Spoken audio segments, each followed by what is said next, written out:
Եկեք դիտարկենք աշխարհում մահապատժի ամենաազդեցիկ տարբերությունները։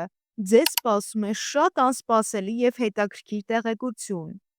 Երկրներ 2021 թվականի հունվարի դրությամբ 109 երկիր ամբողջությամբ վերացրել է մահապատիժը։ Դրանց թվում են Եվրոպական միության բոլոր երկրները, ինչպես նաև Մեծ Բրիտանիան։ Եվս 28 երկիր մահապատիժը վերացրել է գործնականում, ինչը նշանակում է, որ այն պահպանվել է օրենսդրությունում, բայց պաշտոնապես չի կիրառվել ավելի քան 10 տարի։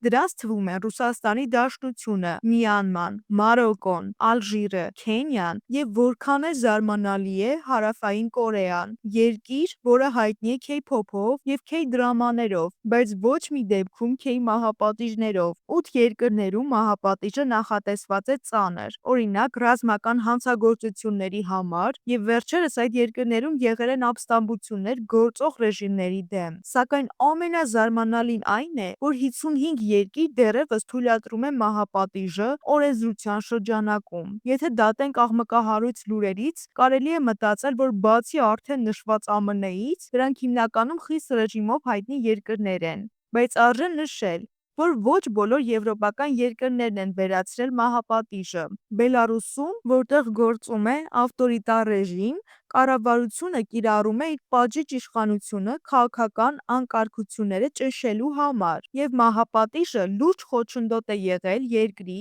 Եվրամիությանը անդամակցելու ճանապարհին։ Բացի այդ, հակառակ տարածված կարծիքի, մահապատիժը օրինական չէ Ամերիկայի բոլոր նահանգներում։ Այն թույլատրված է 24 նահանգում, 23-ում ոչ, իսկ 3-ում գործում է մորատորիում, այսինքն կարող է կայացվել մահապատժի վճիռ, բայց այն ժամանակավորապես չի իրականացվում։ Հանցագործություններ ասում են, եթե պատրաստ ես խախտել օրենքը, պատրաստ եղիր կրել պատիժը։ Սակայն որոշ երկրներում հանցագործությունները պատժվում են առավել խիստ, և երբեմն դա ավարտվում է մահապատժով։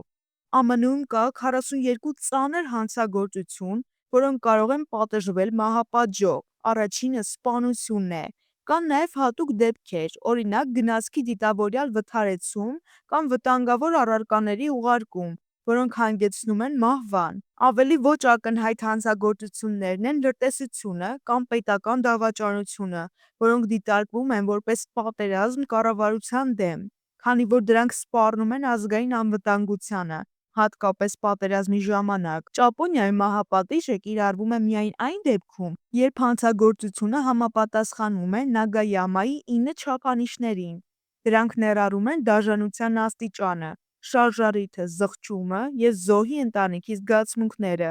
Զոհերի քանակը մեծ ազդեցություն ունի որոշման վրա։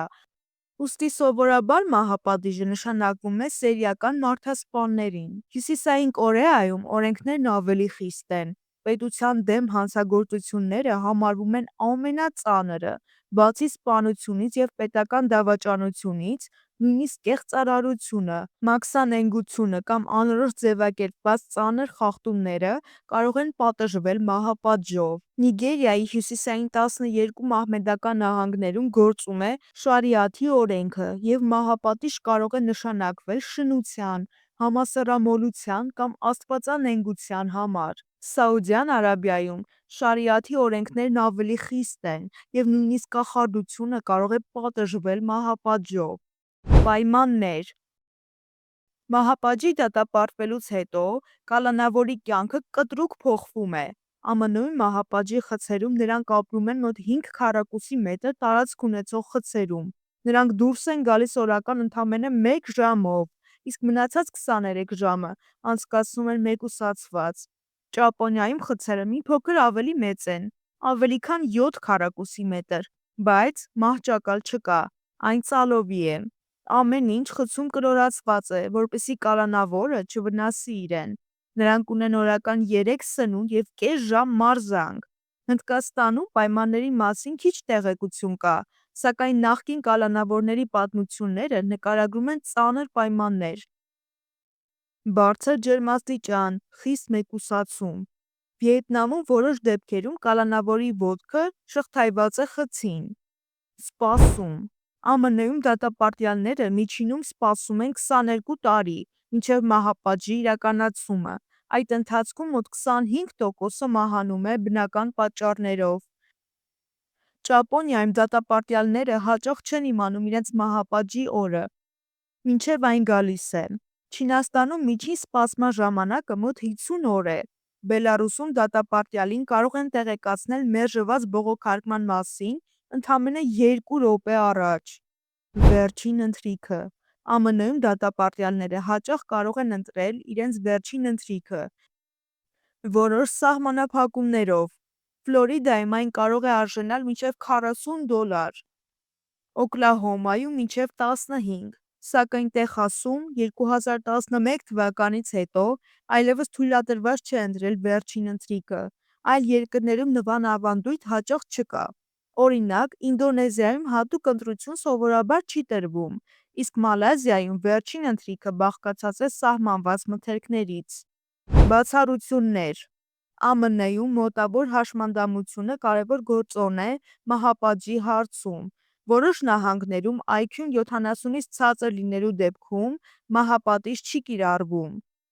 Վիետնամում հղի կանայք ազատվում են մահապատժից և ստանում ցմահ բանտարկություն։ Նիգերիայում հղի կանանց մահապատիժը չի իրականացվում մինչև ծնունդը։ ԱՄՆ-ում զոհի ընտանիքը կարող է ներել դատապարտյալին փոխհատուցման դիմաց։ Կատարման եղանակներ։ ԱՄՆ-ում կա 5 թույլատրված մեթոդ, սակայն հիմնականը մահացու ներարկումն է։ Որոշ նահանգներում կիրառվում է էլեկտրական աթոռը, գազախցիկը, կախաղանը կամ գնդակահարությունը։ Ճապոնիայում և Հարավային Կորեայում հիմնական մեթոդը կախաղանն է։ Չինաստանում կիրառվում է մահացու ներարկում կամ գլխին կրակոց։ Թայվանում դատապարտյալին նախ քնեցնում են, ապա կատարում մեկ կրակոց։ Այսպիսով մահապատժի կիրառման ձևերը, պայմանները, ընթացակարգերը տարբեր երկրներում էապես տարբերվում են մեկը մյուսից։ Դե ինչ։ Շնորհակալ եմ, որ դիտեցիք մինչև վերջ։ Մինչ նոր հանդիպում։